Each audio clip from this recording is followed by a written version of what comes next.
നമസ്കാരം. വീണ്ടും നിമിഷപ്രിയയെ പറ്റിയാണ് ഇവിടെ നമ്മൾ ഇന്ന് സംസാരിക്കാൻ പോകുന്നത്. ജൂലൈ 16-ാം തീയതി നിമിഷപ്രിയയുടെ വധശിക്ഷ നടപ്പാക്കേണ്ടതായിരുന്നു.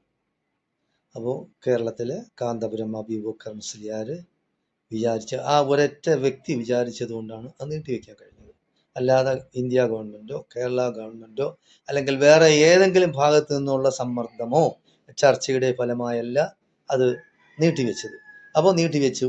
അപ്പോൾ അദ്ദേഹം അങ്ങനെ പ്രസ്താവന പുറപ്പെടുവിച്ച് നീക്കി വെക്കാൻ വേണ്ടി നമ്മൾ പിന്നെ അങ്ങനെ ചെയ്തിട്ടുണ്ടെന്ന് പറയുകയും ചെയ്തു. ആവശ്യമില്ലാതെ ചാനലിൽ പോയിരുന്ന അദ്ദേഹം മുഖം കാണിക്കേണ്ട ആവശ്യമൊന്നും അദ്ദേഹത്തിനില്ല. അദ്ദേഹം ഇവിടെ കേരളത്തിലും ഇന്ത്യയിലും ഒക്കെ അറിയപ്പെടുന്ന ഒരു വ്യക്തിയാണ്.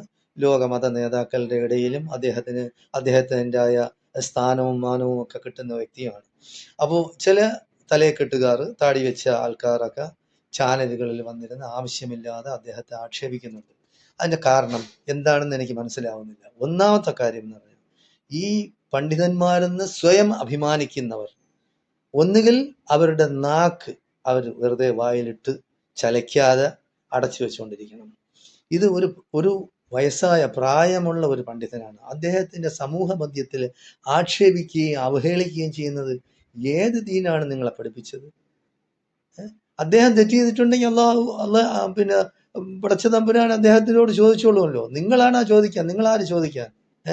അപ്പോൾ എന്തായാലും ശരി, കാന്തപുരം എന്ന മനുഷ്യന്റെ ഒരൊറ്റ കഴിവിന്റെ പുറത്താണ് നിമിഷപ്രിയയുടെ വധശിക്ഷ നീട്ടിവെച്ചത്. ഇപ്പോൾ അദ്ദേഹം പറയാണ് നിമിഷപ്രിയയുടെ വധശിക്ഷ റദ്ദാക്കും.